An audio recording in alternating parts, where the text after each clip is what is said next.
menerima amal ibadah kita sekalian.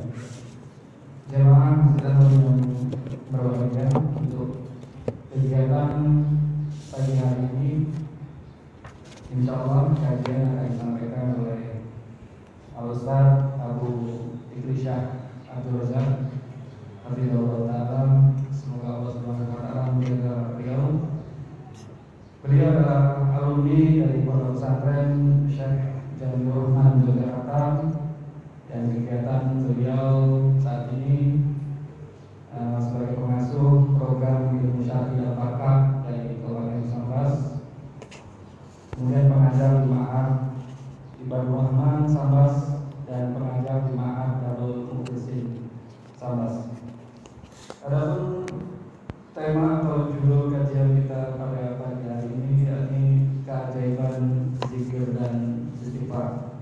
Untuk bersingkat waktu, kami persilakan Ustaz untuk menyampaikan materi.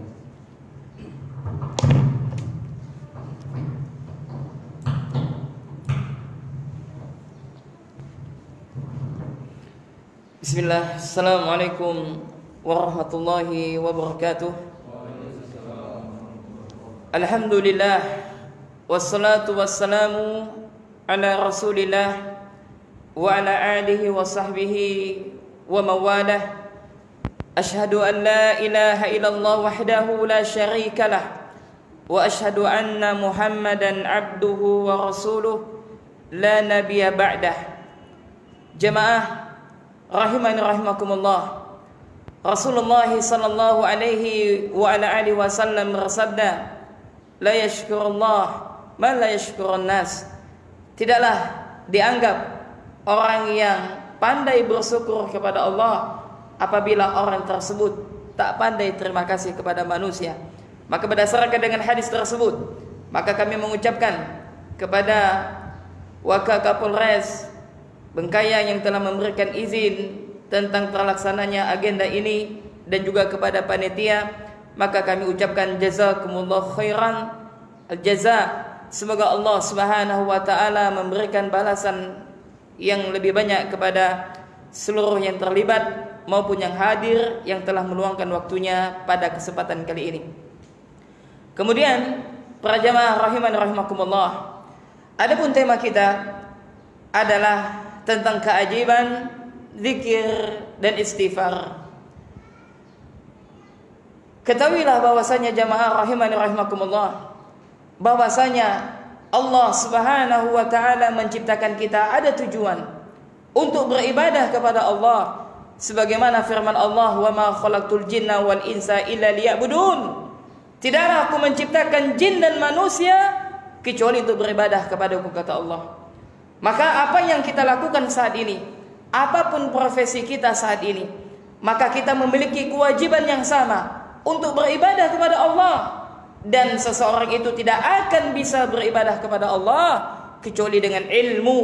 Maka Rasulullah sallallahu alaihi wa ala alihi wasallam bersabda, talabul ilmi faridatun ala kulli muslim. Menuntut ilmu wajib bagi setiap muslim, siapapun Anda, baik yang mereka diberikan amanah ya untuk mengurus rakyat di negeri kita tercinta, mereka yakni para pemimpin kita, mereka yang bekerja di lembaga atau instansi pemerintahan, maka semuanya diwajibkan untuk belajar, dan semuanya kita. Maka kata Nabi yang mulia sallallahu alaihi wa alihi wasallam, talabul ilmi faridatun ala kulli muslim. Menuntut ilmu wajib bagi setiap muslim. Dan kita berdoa sebagaimana doa yang diajarkan oleh para salafus saleh, yakni mudah-mudahan Allah memberikan petunjuk kepada pemimpin kita dengan doa Allahumma aslih wulata umurina. Ya Allah, berikanlah kemudahan kepada pemimpin kami, kepada setiap orang yang mereka bekerja untuk negeri tercinta kita ini. Kemudian jamaah rahiman rahimakumullah, bahwasanya kita hidup di dunia ini tak lama, maka kita perlu bekal. Apa bekal itu? Adalah ilmu sebagaimana yang telah kami sebutkan. Maka keajaiban zikir yang pertama, bahwasanya Allah Subhanahu wa Ta'ala memerintahkan kepada kita untuk apa? Mengingat Allah dengan pengingatan yang banyak. apapun yang kita lakukan, kita harus ingat kepada Allah Subhanahu wa taala. Allah Subhanahu wa taala berfirman dalam Al-Qur'an surah Al-Ahzab ayat 41, "Ya ayyuhalladzina amanu dzkurullah dzikran katsira."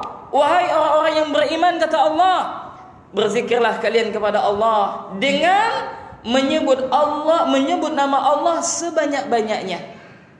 Maka tadi telah kami sebutkan di awal bahwasanya kita memiliki kewajiban yang sama untuk beribadah kepada Allah. Kemudian Allah menciptakan kita di dunia ini ada tujuan, sehingga Allah menciptakan kita dalam bentuk yang sempurna. Sebagaimana Allah sebutkan, laqad khalaqnal insana fi ahsani taqwim, dan sungguh kami telah menciptakan manusia dengan sempurna. Maka jamaah rahimani rahimakumullah, maka kita harus ingat kepada Allah.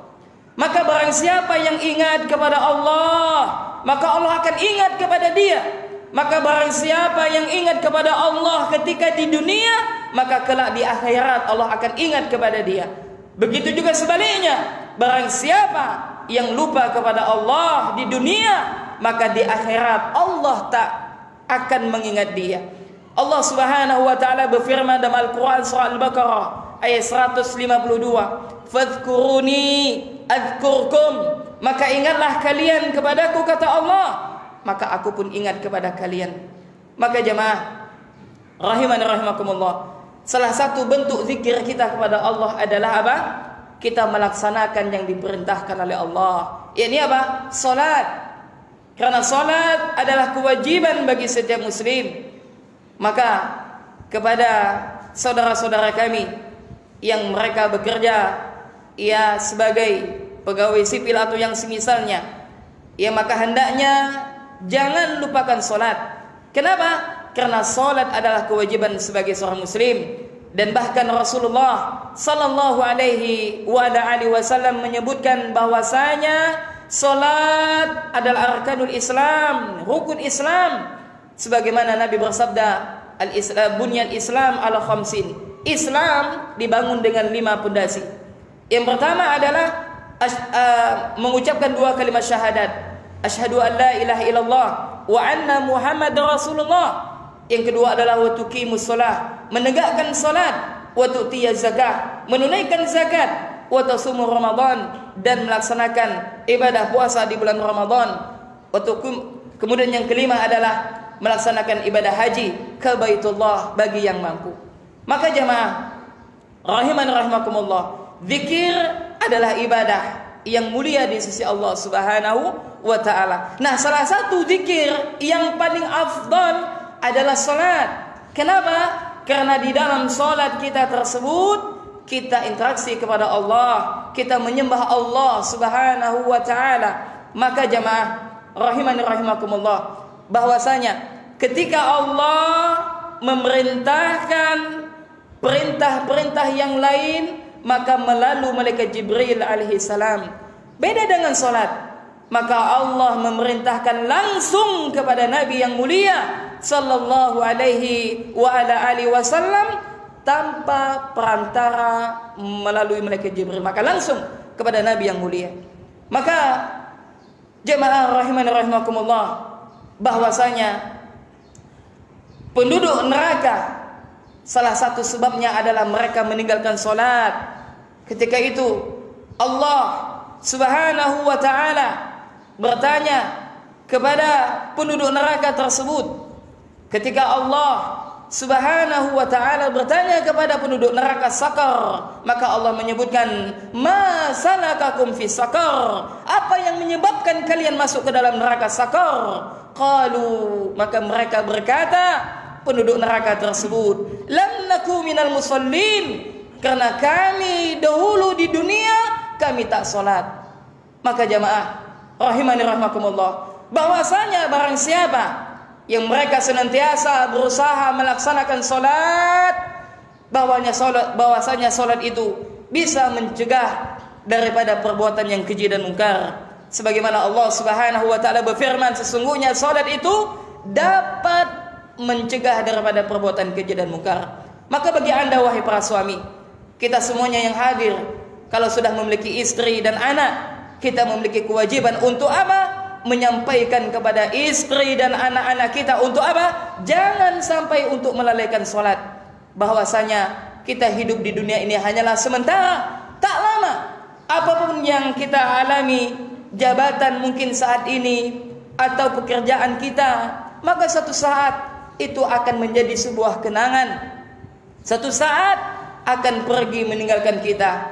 Maka jamaah rahimani rahimakumullah, maka ketahuilah bahwasanya dengan kita sering mengingat Allah Subhanahu wa taala, maka kita akan mendapatkan banyak sekali keajaiban. Maka salah satu keajaiban adalah dengan mengingat Allah hati kita hidup. Hati kita hidup. Kenapa? Jamaah sekalian rahimani rahimakumullah, kita ini terdiri dari apa? Jasad dan rohani, ya enggak? Jasad kita akan sehat apabila apa? Kita memakan nutrisi yang bergizi, ya enggak? Ya apalagi ya bapak-bapak yang anggota kepolisian, ya TNI, maka mereka harus apa sehat apa? Jasmani mereka. Ya maka dari pola makannya enggak, Pak? Kemudian olahraga dijaga. Kenapa? Harus sehat jasmani.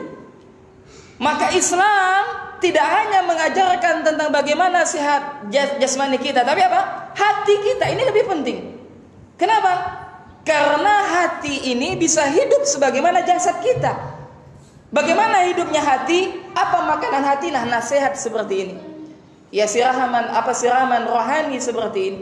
Mengingat tentang akhirat, mengingat tentang perjalanan kehidupan kita. Maka apabila hati kita baik, hati kita sehat, maka semua yang kita lakukan adalah baik. Semua yang kita lakukan adalah baik, dan kita mudah melakukan ketaatan kepada Allah Subhanahu wa taala. Bukankah Rasulullah sallallahu alaihi wa ala alihi wasallam bersabda, "Inna fil jasad mudghatan, idza salahat salahal jasadu kullu, wa idza fasadat fasadal jasadu kullu, ala wahyal qalbu," kata Nabi. Ketahuilah kata Nabi, sesungguhnya setiap jasad itu memiliki daging. Apabila sehat daging ini, maka semuanya akan sehat. Kalau daging ini buruk, maka semuanya akan buruk. Ketahuilah kata Nabi, apa daging itu? Adalah hati. Maka hati yang baik akan mengeluarkan perbuatan yang baik. Hati yang baik, hati yang hidup adalah hati yang mudah menerima nasihat. Hati yang apabila diingatkan, mereka kembali kepada Allah Subhanahu wa taala. Maka bagaimana kita memberikan nutrisi kepada hati kita? Sering-seringlah kita duduk sejenak, meluangkan waktu kita untuk apa? Belajar, mempelajari ilmu din, ilmu agama. Ini adalah sebab menggapai kebahagiaan di dunia dan di akhirat. Kemudian keajaiban yang kedua, orang yang senantiasa mengingat Allah, itu pada hakikatnya dia adalah hidup sesungguhnya. Hidup. Jadi jasadnya hidup, hatinya juga hidup. Maka apabila orang yang tak mengenal Allah, sejatinya dia mati walaupun dia hidup. Apa kata Nabi yang mulia sallallahu alaihi wa ala alihi wasallam? "Mathalul ladzi yadhkuru rabbahu wal ladzi la yadhkuru rabbahu, mathalul hayy wal mayyit." Subhanallah. Maka kata Nabi, perumpamaan orang yang berzikir atau orang yang ingat kepada Rabbnya dengan orang yang tak berzikir, lupa kepada Allah, sibuk tentang urusan dunia, sibuk tentang pekerjaan dia, sibuk tentang permasalahan dunia, yang sejatinya dia lupa bahwasanya dunia ini hanyalah sebagai jembatan menuju akhirat. Maka kata Nabi, orang yang berzikir kepada Allah dengan orang yang tak berzikir, itu ibaratkan orang yang hidup dan orang yang mati. Maka jamaah rahimani rahimakumullah, maka penting bagi kita untuk apa? Selalu ingat kepada Allah. Apa tadi yang paling utama? Yang sebagaimana telah kami sebutkan, salat. Jangan tinggalkan salat. Kenapa? Karena salat kewajiban seorang mukmin, kewajiban seorang muslim. Apabila seseorang tak salat, maka bagaikan bangunan yang tak ada tiangnya. Apa? Roboh bangunan tersebut. Demikian juga bisa roboh agama seseorang. Maka jamaah rahimani rahimakumullah, maka kewajiban kita adalah senantiasa untuk mengingat Allah Azza wa Jal, berzikir kepada Allah. Kemudian keajaiban yang ketiga, ini adalah terakhir daripada keajaiban zikir. Setelah itu kita masuk tema kelanjutannya adalah keajaiban daripada istighfar. Maka keajaiban orang yang senantiasa berzikir kepada Allah, maka segala urusannya akan dipermudahkan oleh Allah. Maka jamaah ketahuilah bahwasanya ketika kita hidup di dunia, maka akan pasti ada permasalahan, semuanya kita. Dan saya dan juga bapak-bapak sekalian, jamaah yang hadir, permasalahan kita tentu apa berbeda satu sama lainnya, enggak? Ya, maka apabila seseorang tersebut yang dia senantiasa berzikir kepada Allah, maka segala urusannya akan dipermudahkan oleh Allah. Kenapa? Karena dia ada Allah Azza wa Jalla, ada Rabbul Alamin, ada Allah Subhanahu wa Ta'ala, yang mana Allah Maha segala kuasa segala sesuatu. Ketahuilah jamaah, bapak-bapak sekalian dan juga ibu-ibu rahimani rahimakumullah, apa yang kita dapatkan nikmat baik dari pekerjaan kita saat ini, baik profesi kita sebagai saat ini, ketahuilah ini merupakan telah ditakdirkan oleh Allah. Sejatinya telah Allah takdirkan, bukan usaha yang kita lakukan. Dalam tanda kutip, kita tidak boleh kesuksesan yang kita dapatkan di dunia ini hanya bergantung dengan kemampuan kita, tanpa kita kita melupakan Allah Subhanahu wa Ta'ala. Maksudnya apa? Ketika seseorang sukses di dunia, maka dia tidak boleh menyandarkan kesuksesannya tersebut dengan apa? Dengan kemampuan dia, dengan kecerdasan dia, dengan kekuatan dia. Maka ini tidak boleh. Kenapa? Maka sejatinya kesuksesan kita saat ini itu tidak lain dan tidak bukan murni atas izin Allah Subhanahu wa Ta'ala dan kekuasaan Allah. Adapun kecerdasan kita itu hanyalah sebagai sebab. Itu hanyalah sebagai sebab bahwasanya apa yang kita inginkan di dunia harus melalui sebab-sebab yang harus kita lakukan. Kemudian jemaah rahimani rahimakumullah, apa lafaz-lafaz zikir yang hendak senantiasa kita berzikir kepada Allah? Maka hendaknya kita basahkan lisan kita untuk mengingat Allah. Kapan itu? Di luar salat. Kenapa? Karena zikir itu adalah amalan yang mudah untuk dilakukannya, nak jamaah. Ketika kita lagi ngantor, ketika kita lagi melaksanakan tugas kita, ketika kita bersama istri dan anak kita mungkin, maka hendaklah kita membaca zikir yang diajarkan oleh Nabi. Misalkan subhanallah walhamdulillah wala ilaha illallah Allahu akbar, atau la haula wala quwwata illa billah, atau misalkan subhanallah, atau misalkan alhamdulillah, atau misalkan la ilaha illallah dan yang semisalnya. Kenapa? Karena apabila seseorang dia senantiasa ingat kepada Allah, maka hatinya akan bersih.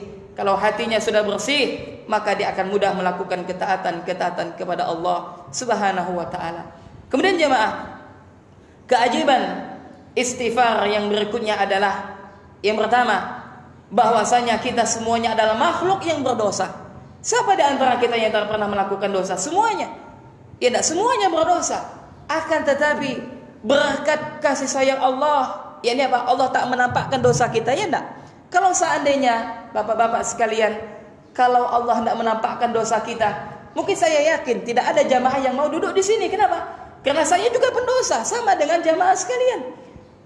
Kalau seandainya dosa kita itu ditampakkan dengan bau bau busuk, maka saya yakin tak ada satu pun di antara kita yang saling mendekat. Kenapa? Karena kita ada makhluk yang berdosa. Maka sebaik-baik yang berdosa adalah mereka yang senantiasa bertobat kepada Allah. Bukankah Nabi sallallahu alaihi wasallam bersabda, "Kullu ibni Adam khata'un." Setiap anak keturunan Adam itu adalah berdosa. Wa khairun khata'in at-tawwabun. Dan sebaik-baik yang berdosa adalah yang bertobat kepada Allah. Maka marilah kita mulai saat ini kita kembali kepada Allah. bertobat kepada Allah. Kita menyesali mungkin yang dulu kita tidak pernah sholat, atau ketika itu kita sholat tapi sering mengulur-ulur waktu, melalaikan waktu. Maka bertobatlah kepada Allah. Bertobatlah sebagaimana Allah Azza wa Jalla memerintahkan kepada kita untuk bertobat kepadanya. Sebagaimana firman Allah, tubu ilallah ayyuhal mu'minun la'allakum tuflihun. Maka bertobatlah kalian semuanya, wahai orang-orang yang beriman, la'allakum tuflihun, agar kalian mendapatkan keberuntungan. Maka jamaah rahimani rahimakumullah, keajaiban istighfar, keajaiban orang yang senantiasa meminta ampun kepada Allah dengan mengucapkan astaghfirullah, astaghfirullahal azim alladzi la ilaha illa ghairuh. Maka dengan dia memperbanyak istighfar, maka segala musibah yang menimpa dirinya, atau segala musibah yang menimpa istri dan anaknya, atau mungkin bahkan segala musibah yang menimpa negerinya, maka akan Allah angkat dengan istighfar, dengan kita meminta ampun kepada Allah. Maka segala urusan kita jamaah, bapak-bapak dan juga ibu-ibu rahimani rahimakumullah, kalau kita hendak diberikan kemudahan oleh Allah, perbanyaklah istighfar, meminta ampun kepada Allah. Dan barang siapa yang senantiasa bertaubat kepada Allah Azza wa Jal, maka Allah akan mudahkan urusannya. Allah akan mengangkat derajatnya di surga, dan Allah akan menjadikan kehidupannya lebih baik daripada sebelumnya. Bukankah Nabi Adam alaihi salam dia menjadi orang yang lebih baik ketika dia telah melakukan dosa, yang mana doanya sebagaimana Allah sebutkan dalam Al-Quran, Rabbana zalamna anfusana wa illam taghfir lana wa tarhamna lanakunanna minal khasirin. Wahai Rabb kami, sesungguhnya kami telah menzalimi diri-diri kami. Kita zalim jemaah. Kita zalim kepada istri kita, zalim kepada anak kita, mungkin zalim kepada atasan kita, zalim kepada saudara kita. Maka kalau seandainya Allah Subhanahu wa taala tidak mengampuni dosa-dosa kita, Allah tidak merahmati kita, lanakunanna minal khasirin, maka niscaya kita menjadi orang yang merugi. Maka jamaah kaum muslimin rahimani rahimakumullah, moto seorang muslim adalah harus bahagia di mana? Di dunia dan di akhirat. Sebagaimana doa yang diajarkan oleh Allah, Rabbana atina fid dunya hasanah wa fil akhirati hasanah wa qina adzabannar. Wahai Rabb kami, berikanlah kepada kami kebaikan di dunia dan di akhirat, dan jauhilah kami daripada siksa neraka ya pada hari akhirat. Maka jemaah rahimani rahimakumullah, demikian yang dapat kami sampaikan. Mudah-mudahan yang sedikit ini bermanfaat bagi kita yang hadir dan siapapun yang mendengarkan rekaman kajian ini. Maka sebelum kita tutup, maka kami simpulkan beberapa poin daripada pertemuan singkat kita ini. Yang pertama, hendaknya kita sebagai seorang muslim melaksanakan ibadah solat. Maka barang siapa yang dia senantiasa menjaga solatnya, maka semua pekerjaannya akan baik. Kalau ada orang yang senantiasa menjaga solatnya, maksudnya apa menjaga solatnya? Solat berjamaah di masjid, berusaha tepat waktu. Maka orang yang seperti ini kalau diberikan beban amanah, dia akan mudah melakukannya. Dia akan amanah, dia akanlah orang yang lebih berhati-hati. Kemudian yang kedua, bahwasanya zikir itu adalah makanan hati. Sebagaimana jasad perlu makanan apa? Nasi. Apabila kita tak makan, maka jasad kita akan lemah. Demikian juga apabila kita tak berzikir, bahkan hati kita bisa mati, wal iyadzubillah. Kalau hati sudah mati jamaah, maka sehebat apapun seorang dai, seorang penceramah menyampaikan kajian, maka tak akan masuk ke dalam hati kita. Maka hendaklah kita tangisi kalau hati kita hati yang mati. Kenapa? Karena hati yang mati awal kehancuran di dunia dan di akhirat, waliyadzubillah. Kemudian kesimpulan yang ketiga, bahwasanya orang yang senantiasa mengingat Allah, maka Allah akan mengingat dia. orang yang senantiasa ingat kepada Allah ketika di dunia, maka di akhirat Allah akan ingat kepada dia. Kemudian kesimpulan yang keempat, bahwasanya kewajiban kita adalah menuntut ilmu. Kenapa? Karena ilmu adalah sumber kebaikan. Ilmu adalah jalan kita menuju surganya Allah Subhanahu wa taala. Ilmu, ya, kita akan bisa beribadah kepada Allah dengan peribadatan yang benar, tentunya sesuai dengan tuntunan Nabi kita yang mulia Muhammad sallallahu alaihi wasallam. Kemudian kesimpulan yang kelima adalah bahwasanya kita dianjurkan untuk senantiasa bertobat kepada Allah, kembali kepada Allah, meminta ampun kepada Allah. Kenapa? Karena kita adalah makhluk yang berdosa. Makhluk yang berdosa, maka sebaik-baik orang yang melakukan dosa adalah mereka bertobat kepada Allah.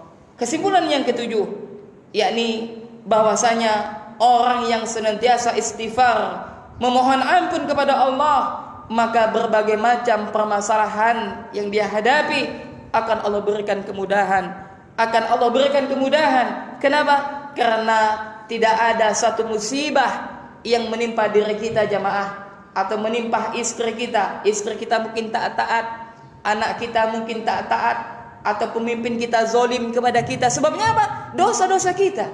Maka ahli sunnah wal jamaah, apabila dia mendapati berbagai macam musibah, maka dia menyalahkan dirinya. Apa sebabnya? Karena dosa-dosa yang dia lakukan.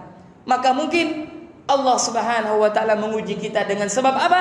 Dosa-dosa yang kita lakukan. Kemudian kesimpulan yang terakhir, yakni hendaknya kita senantiasa memohon ampun kepada Allah, istighfar kepada Allah. Kenapa? Karena Rasulullah, orang yang telah diampuni dosanya, orang yang telah dijamin masuk surga, beliau satu hari bertobat kepada Allah itu 70 kali sampai 100 kali.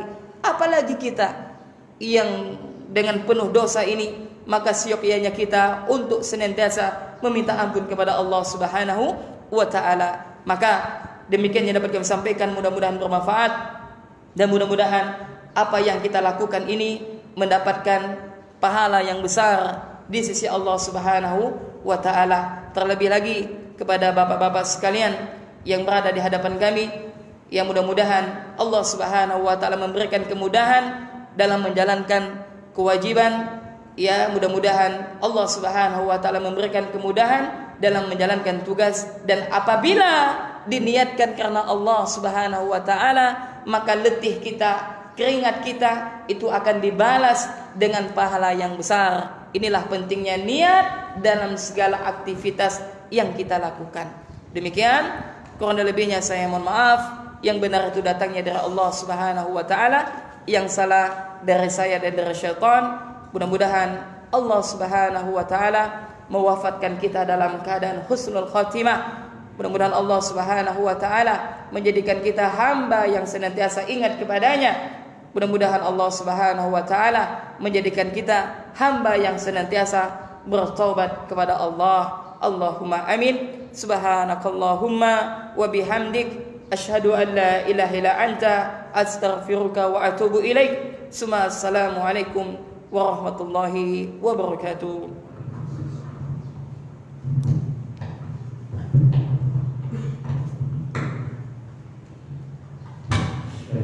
Luar biasa keluarga para peserta yang menyampaikan kajian singkat pada siang hari ini. Semoga bermanfaat bagi kita, dan semoga Allah Subhanahu wa taala senantiasa memberikan keberkahan pada kita dengan doa kepada majelis. Subhanallah.